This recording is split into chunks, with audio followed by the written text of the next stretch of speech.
Hello YouTube, c'est Tom, streamer indépendant. Et aujourd'hui je vais vous montrer les réglages pour bien configurer Streamlabs OBS avec ce tutoriel avancé. Et alors pourquoi avancé? Eh bien parce que l'objectif de ce tutoriel c'est pas de vous montrer comment créer votre première scène en ajoutant des sources et tout ça, mais plutôt de vous expliquer en détail les paramètres de Streamlabs OBS et surtout à quoi ils servent. Ça vous permettra de proposer à vos viewers un flux et donc un stream de bonne qualité. Donc c'est parti, on y va.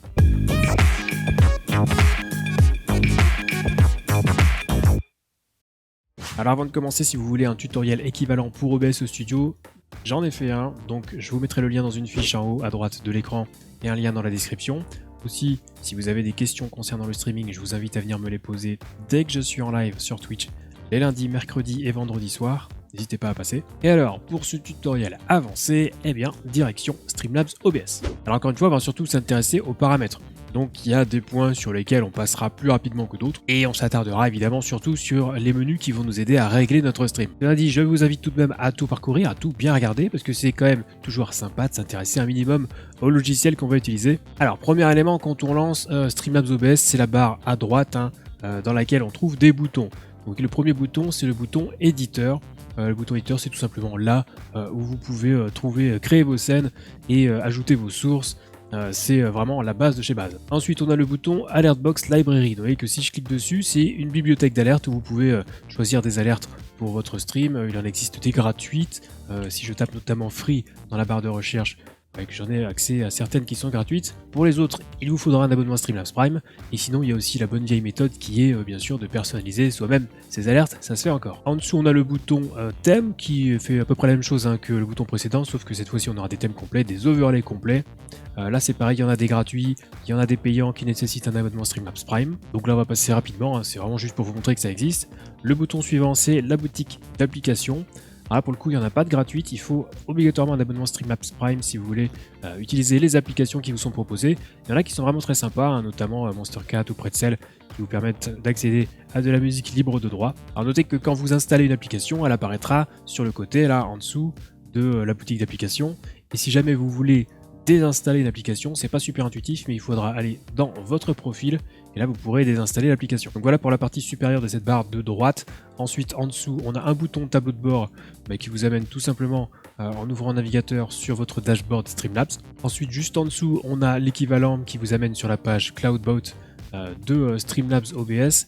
Un Cloudbot qui je rappelle est un bot pour votre chat et qui fait donc à peu près la même chose que Wizbot, Nightbot ou Moobot, etc. Ensuite, sous ce bouton Cloudbot, on a le bouton éditeur de disposition. C'est là où vous réorganisez un petit peu l'éditeur. Comme vous l'entendez, vous avez plusieurs presets, vous pouvez ajouter plein de petites choses. Voilà, la base étant pour moi voilà, l'écran d'éditeur, sélection de scènes, de sources et mélangeur audio, donc ce qu'on a grosso modo ici. Ensuite, juste en dessous, on a le bouton mode studio qui fait comme donc sur OBS, c'est-à-dire que vous allez pouvoir modifier cette scène-là sans que ce soit visible sur le live, et les modifications ne seront visibles que lorsque vous ferez une transition entre les deux scènes. Ensuite, en dessous de ce bouton mode studio, on a un bouton obtenir de l'aide qui vous amène directement sur le site Streamlabs, sur la FAQ de Streamlabs. Et enfin, on a le bouton paramètres. Donc ça va être vraiment le gros morceau de ce tutoriel avancé. On va y venir dans quelques instants. Et toujours sur le côté droit de Streamlabs, on a une petite flèche ici qui sera à gauche ou à droite en fonction de ce que vous aurez réglé dans les paramètres et qui affiche donc votre chat Twitch, par exemple, si jamais vous êtes bien sûr connecté à votre compte. Dans les paramètres, on y reviendra. Tout en bas ici, vous avez l'indicateur de performance. En cliquant sur les petites barres, vous ouvrez une fenêtre et là vous pouvez choisir ce que vous voulez afficher, le pourcentage d'utilisation CPU, le framerate de sortie, les images perdues, le débit de sortie également. Vous voyez que ça ajoute à chaque fois les éléments dans la barre d'état de Streamlabs OBS. À côté de ça, vous avez une petite icône notification qui, si vous cliquez dessus, vous ouvrira la fenêtre de notif avec les avertissements si jamais vous avez une surcharge de l'encodage par exemple, sachant que ces notifications sont réglables dans les paramètres également. Et enfin, dernière astuce avant de passer vraiment aux paramètres, vous voyez que là sur le dock table de mixage, il y a une petite roue crantée. Si vous cliquez dessus, vous allez ouvrir les paramètres audio avancés, ce qui vous permettra d'activer par exemple la surveillance audio sur les alertes, ce qui vous permettra d'avoir le retour dans votre casque dès qu'il y a une alerte qui est jouée. Du coup, on va passer à ces fameux paramètres, donc je clique sur le bouton tout en bas à gauche, et j'ouvre les paramètres. Alors d'entrée de jeu, remarquez que en bas à gauche de cette petite fenêtre de paramètres, vous allez pouvoir vous identifier, vous loguer avec votre compte Twitch, YouTube, Facebook, peu importe. Et je vous invite d'ailleurs à le faire, ça vous facilitera la vie plus tard. Et du coup, donc, premier menu, le menu général. Il y a une case qui est intéressante ici, c'est la case désactiver l'accélération matérielle, qui est décochée par défaut et normalement vous n'en avez pas besoin. Mais si jamais vous avez des problèmes de black screen, donc l'écran noir, ou de performance de Streamlabs OBS, vous pouvez éventuellement tester et cocher cette case. Pour le reste, je vous laisse le soin de lire, c'est pas hyper important pour la configuration du stream. Alors juste une petite astuce concernant l'alignement des sources que vous voyez tout en bas, qui est bien réglé par défaut, mais qui fait qu'à chaque fois que vous allez vouloir bouger une source, elle va se coller plus ou moins automatiquement au bord du canevas ou à une source adjacente. Donc si vous voulez empêcher cela, vous restez appuyé sur la touche contrôle de votre clavier et là vous aurez un contrôle beaucoup plus fin. C'est vrai que vous ne serez plus collé automatiquement au bord du canevas. On passe au menu stream où là vous allez pouvoir lier directement votre compte Twitch qui sera beaucoup plus simple pour la configuration. Sinon vous pouvez le faire à l'ancienne en cliquant sur stream vers une acquisition personnalisée. Vous choisissez votre service de streaming, par exemple Twitch. Ensuite vous choisissez le serveur. Vous entrez votre clé de stream que vous pourrez trouver normalement dans les paramètres de votre chaîne sur votre compte Twitch. Au passage, le serveur, vous pouvez le laisser sur auto. Seulement si vous avez des problèmes de stabilité et de connexion à votre service de streaming, dans ce cas-là, vous pouvez changer et prendre un serveur à la main, sachant qu'il vaut mieux prendre un serveur le plus proche de vous géographiquement. Et alors si jamais vous avez lié plusieurs plateformes, plusieurs comptes, comme c'est mon cas ici, Twitch, Facebook, YouTube, si jamais vous voulez lancer un stream avec le bouton qui est juste derrière moi ici, diffuser en direct, eh bien vous aurez le choix de diffuser sur la plateforme que vous préférez. Et vous aurez aussi la possibilité de modifier le titre de votre stream et le jeu, la catégorie. On passe au menu sortie et là d'office vous allez pouvoir choisir le mode de sortie avancé qui vous permettra d'avoir plus de contrôle sur les réglages. Et dans la foulée, vérifiez que vous êtes bien sur l'onglet streaming. Donc on va faire dans l'ordre, audio track, c'est tout simplement la piste audio que vous voulez associer au stream, donc par défaut c'est la numéro 1. Et normalement quand vous ajoutez une source audio, a priori elle envoie sur toutes les pistes possibles. Donc là vous pouvez laisser la sortie, l'audio track sur 1 par défaut, pas de problème pour le streaming, on touche pas à ça. Ensuite l'encodeur, alors là c'est un vaste sujet. Par défaut tout le monde a accès au X264 qui va donc utiliser le processeur pour encoder. Si vous avez une carte graphique Nvidia, vous avez également accès à l'encodeur NVENC et à l'encodeur NVENC New qui est une version améliorée de NVENC et qui a été introduite avec les cartes de la série RTX 2000. Quelle que soit votre carte graphique, choisissez l'encodeur NVENC New. Si vous avez une carte graphique de type RTX 2000, 2060, 2070, etc., vous aurez non seulement un gain dans la qualité, mais aussi un gain d'efficacité de l'encodeur. Et si jamais vous avez une carte graphique plus ancienne, vous n'aurez pas le gain de qualité, mais vous profiterez quand même de l'optimisation de l'encodeur. Donc prenez systématiquement le New, ne prenez pas l'ancien. D'ailleurs, sur les dernières versions de OBS Studio, vous n'avez même plus le choix, l'ancien n'existe plus, donc c'est bien la preuve qu'il ne sert plus à rien et que c'est une version obsolète. Si jamais vous avez un processeur Intel, normalement vous aurez aussi le choix de QuickSync ou QSV, qui fonctionne pas mal aussi et qui peut être une solution alternative. Si jamais vous avez une carte graphique AMD, c'est possible que vous ayez accès à l'encodeur d'AMD, mais je vous déconseille son utilisation car ses performances ne sont pas au niveau des autres encodeurs, que ce soit en termes d'efficacité ou de qualité. Donc là moi je vais juste revenir sur le X264 pour bien vous montrer tous les paramètres. Ensuite, on a la case Enforce Streaming Service Encoder Settings. Qu'est-ce que ça veut dire? C'est une option qui va forcer les paramètres d'encodage de votre plateforme de streaming. Donc, par exemple, si vous streamez sur Twitch, ça forcera un bitrate maxi à 6000, puisque c'est la limite officielle sur Twitch.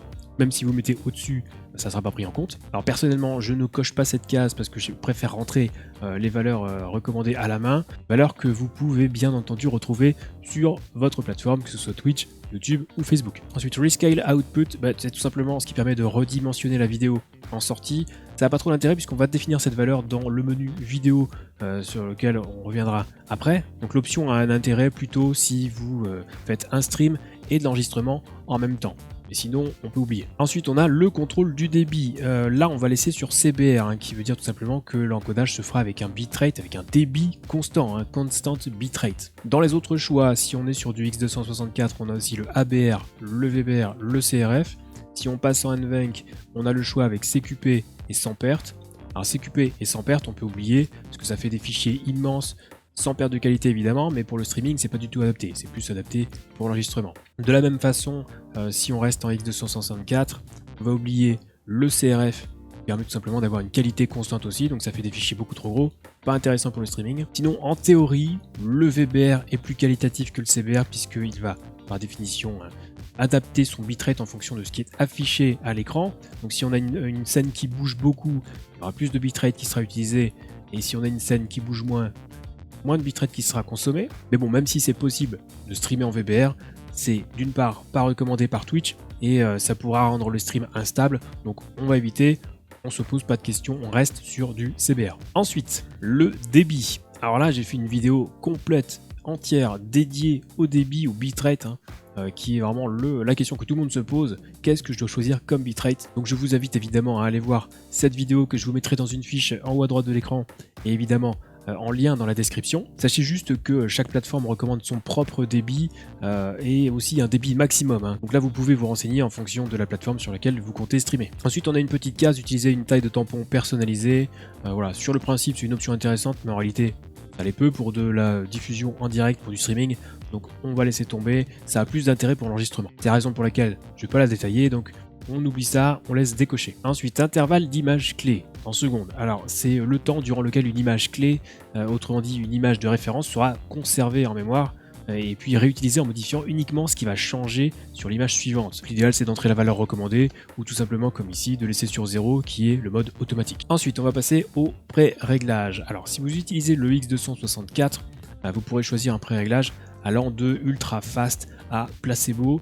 Plus on descend dans la liste des presets, meilleur sera le rendu final, mais en contrepartie, l'encodeur aura besoin de davantage de puissance. Alors autant le dire tout de suite, les 4 derniers, un placebo, very slow, slower et slow, vous pouvez oublier, il va falloir une machine dédiée à l'encodage avec un processeur de compétition, donc on oublie tout de suite. Si vous voulez et que vous avez un processeur 8 cœurs récent, vous pouvez tenter le preset medium, ça fonctionne.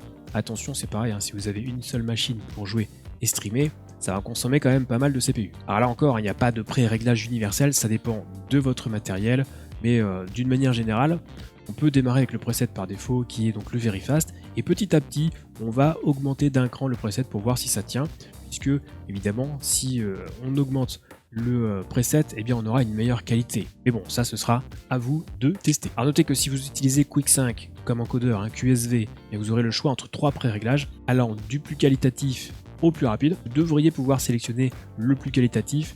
Normalement, il ne devrait pas y avoir trop de problèmes. Si vous utilisez NVENC, c'est pareil, les pré-réglages, vous pouvez utiliser normalement le preset qualité maximale sans trop de problèmes. Alors attention toutefois, si vous avez des pertes de frame dans vos jeux, n'hésitez pas à baisser sur le preset pré-réglage qualité, parce qu'en fait le pré-réglage qualité maximale va utiliser 2 passes d'encodage et donc solliciter davantage votre carte graphique. Voilà, une seule passe avec le pré-réglage qualité tout court, ça peut résoudre pas mal de problèmes. Ensuite, on a le profil. Alors, vous avez 3 profils qui sont disponibles, Baseline, Main et High. Le profil High est celui qui correspond le mieux au streaming et à la haute définition d'une manière générale. Il y a encore quelques années, tous les appareils n'étaient pas compatibles avec ce profil. Maintenant, c'est plus trop le cas, donc vous pouvez laisser sur High sans problème. Si jamais vous avez des petits soucis de compatibilité et ou de performance, vous pouvez mettre le main aussi, ça fonctionne très bien. Évitez juste le baseline, il ne sert plus à grand chose. Alors si on est sur l'encodeur X264, on a aussi accès à des réglages fins. Ça vous pouvez laisser tomber, sauf si vous connaissez bien l'encodeur. Sinon je vous déconseille de toucher, ça n'a pas trop d'intérêt. Idem pour les options X264, si vous ne connaissez pas, ça sert à rien d'improviser les trucs, ça fonctionne très bien avec les réglages par défaut. Et alors si vous utilisez l'encodeur NVENC, vous aurez également 2 petites cases supplémentaires qui sont prédiction look ahead et amélioration psychovisuelle. Par défaut, il y en a une des 2 qui est cochée. Alors il faut savoir que c'est censé améliorer légèrement la qualité du rendu final, mais ces 2 options vont solliciter les cœurs CUDA de votre carte graphique. En gros, ça veut dire quoi? Ça veut dire que ça va solliciter les cœurs qui sont utilisés pour votre jeu. Donc ça peut engendrer des petites pertes de framerate aussi dans votre jeu. Donc si vous avez des soucis à ce niveau-là, décochez ces cases. On termine avec GPU qui est tout simplement le numéro associé à votre GPU. Si vous avez une seule carte graphique, il n'y a pas besoin d'y toucher, ça sert si on a plusieurs cartes graphiques dans le PC, donc on oublie. Et le nombre maximal de biframe, en fait c'est tout simplement le nombre d'images qui seront utilisées et comparées pour afficher l'image actuelle. Alors là aussi c'est un petit peu technique, on va pas s'étendre sur le sujet, mais plus la valeur est haute, meilleur sera le résultat. Mais plus il faudra de puissance aussi. Donc voilà. On va rester entre 2 et 4, sachant qu'une valeur communément admise, c'est 2, c'est ce qui est recommandé d'ailleurs par la plupart des plateformes de streaming. Alors on a bientôt terminé avec ce menu, simplement sachez que vous avez aussi l'onglet Recording, ou enregistrement évidemment, qui reprend à peu de choses près les éléments de l'onglet streaming. Juste la petite astuce ici, c'est de choisir un format de sortie plutôt en MKV, ça vous permettra de pouvoir lire le fichier si jamais il y a une coupure lors de l'enregistrement, si vous avez une panne de courant par exemple. Alors conseil également, si jamais vous voulez streamer et enregistrer en même temps, utilisez plutôt deux encodeurs différents pour éviter les surcharges. Personnellement, moi j'ai un PC dédié totalement au stream. Je stream avec le X264 avec mon processeur et j'enregistre avec ma carte graphique avec le NVENC. Ensuite, dans l'onglet audio, on va pouvoir définir le bitrate audio de chaque piste, sachant que la piste numéro 1 est celle qui sera streamée par défaut. Ici, le bitrate est à choisir en fonction de votre plateforme de streaming. Sur Twitch, le maximum c'est 160 kilobits par seconde. Donc ici, on peut laisser 160 sans souci. Et enfin, on a l'onglet Replay Buffer. On va pouvoir activer et régler le tampon de relecture, ce qui va permettre de générer des replays sur les dernières secondes que vous aurez définies, par exemple là sur 20 secondes. Attention quand même, plus vous réglez une durée élevée et plus il vous faudra de mémoire bien sûr. Donc là on a vu la grosse partie en ce qui concerne les réglages. La suite ça va être un peu plus tranquille, vous allez voir. Donc on va enchaîner avec le menu audio. Donc comme son nom l'indique, il va vous permettre de faire des réglages sur tout ce qui est son, notamment sur le sample rate, la fréquence d'échantillonnage. Une petite préférence pour le 48 kHz qui s'impose de plus en plus comme le standard. Vous avez le choix entre ça et le 44,1 kHz. Attention toutefois de bien mettre les mêmes fréquences sur votre propre matériel dans les options de son de Windows. Ça peut éviter quelques bugs de son. Ensuite les channels, les canaux, on va rester sur stéréo, ça c'est ultra standard, il n'y a pas de problème. Et enfin on trouve les périphériques, avec notamment les périphériques par défaut qui sont normalement ceux que vous utilisez. Si jamais vous avez besoin de forcer par exemple votre micro, vous avez normalement le choix ici dans les menus déroulants. Et on va passer au menu vidéo avec Base Canvas Resolution, donc la résolution de base, le canevas, qui correspond en général à la résolution, à la définition de votre écran ou celle dans laquelle vous jouez plus globalement. Donc 1920 par 1080, 2560 par 1440 en fonction de votre écran. Juste en dessous, on a Output Scale Resolution, c'est la résolution de sortie de votre stream. Donc vous allez régler une valeur inférieure ou égale à la résolution de base. Vous pouvez aussi taper une valeur spécifique. Par exemple, si vous voulez faire du 900p, vous tapez 1600 par 900, vous validez avec la touche entrée et ça fonctionne. Le downscale filter, juste en dessous, c'est tout simplement le filtre de mise à l'échelle, le filtre qui va être utilisé pour redimensionner votre stream si les deux résolutions qu'on vient de régler précédemment sont différentes. Donc on a le bilinéaire, le bicubique, le Lanczos, sachant qu'on va du plus rapide au plus qualitatif. Donc théoriquement le Lanczos est le choix le plus approprié pour de la bonne qualité. Les différences en termes de performance avec les autres sont pas folles, donc autant prendre le Lanczos, il n'y a pas de souci là-dessus. Ensuite, on a les FPS de sortie, donc si jamais vous voulez streamer en 900p à 60 fps, vous tapez 60. Les valeurs communes, c'est 30, 60 fps. On trouve aussi des valeurs comme du 50 fps. Ça se fait aussi, ça permet de soulager légèrement l'encodeur. Et donc là, on a terminé avec les réglages du stream à proprement parler. Donc les autres menus, ils sont pas nécessairement utiles, donc on va les voir, mais sans insister trop non plus. Donc dans le menu touche de raccourci, vous allez pouvoir définir des raccourcis clavier, que ce soit pour démarrer le stream, démarrer un enregistrement, changer de scène, etc. Ensuite, on a le menu avancé. Donc à la limite, celui-ci peut nous intéresser un petit peu. Normalement, les paramètres par défaut sont très bien. On va juste s'attarder sur quelques points, notamment le process priority, c'est la priorité du processus qui est utilisé par Streamlabs OBS. Par défaut, c'est réglé sur normal, et normalement, ça suffit. Si jamais vous avez des petits problèmes de lag sur votre stream, par exemple, et que vous voulez favoriser Streamlabs OBS par rapport à d'autres programmes, bien vous pouvez basculer la priorité sur Above Normal, par exemple. Mais bon, normalement, il n'y a pas besoin, moi je laisse sur normal, n'y toucher que si vous avez des problèmes. Ensuite, si on descend dans la partie réseau, on a une case qui est très intéressante qui est Dynamically Change Bitrate when dropping frames while streaming. Ça veut dire tout simplement que le bitrate sera modifié automatiquement en cas de perte de frame. Donc si vous avez des soucis de fluidité sur votre live, ça peut être intéressant à tester. Gardez simplement en tête que ça va privilégier la fluidité au détriment de la qualité. Et enfin, dans la partie source, on a une petite case aussi qui permet d'activer l'accélération matérielle pour les sources navigateurs. Par défaut, elle est cochée. Là c'est pareil, si jamais votre PC n'est pas assez puissant et que vous utilisez des sources navigateurs un peu complexes, un peu gourmandes, vous pouvez essayer de décocher cette case. Ensuite le menu collection de scènes. Alors pour nous très peu d'intérêt, comme c'est indiqué, cette fonction est destinée aux concepteurs de superposition, donc traduction mauvaise un petit peu des overlays, tout simplement. Donc on peut oublier ce menu, on va passer au menu notification. C'est là que vous allez pouvoir activer et régler les notifications et les avertissements que vous aurez si jamais il y a une surcharge d'encodage par exemple. Ensuite, le menu apparence, c'est là où vous allez pouvoir modifier l'apparence globale de Streamlabs OBS en changeant notamment le thème par exemple, ou on peut également choisir de passer le chat à droite de l'écran, vous voyez, ici, hop, la petite flèche qui est passée de l'autre côté, j'en avais parlé en tout début de vidéo. Ensuite, le menu commande à distance.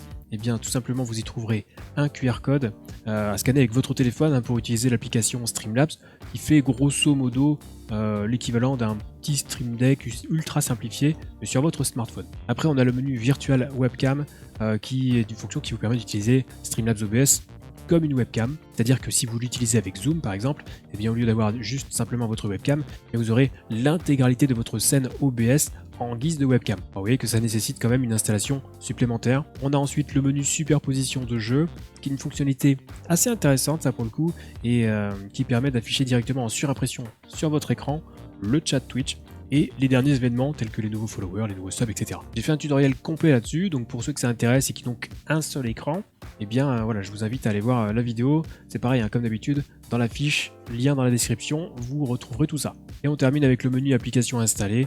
C'est là où vous retrouvez toutes les applications que vous avez installées, qui sont également dans la barre à droite sur le côté.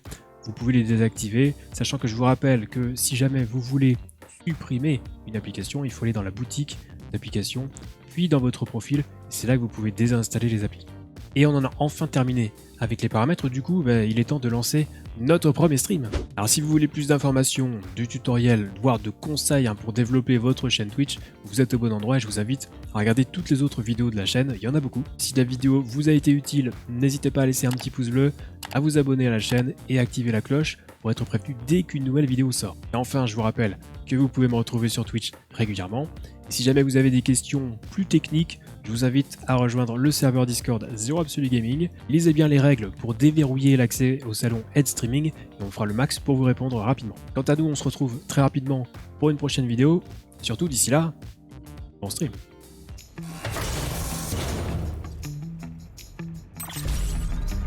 Capuche loutre. La cosplayeuse souhaite vous exprimer sa gratitude. Vous n'avez pas de monnaie, mademoiselle? Ce n'est pas grave, mademoiselle. Votre sourire est une nourriture.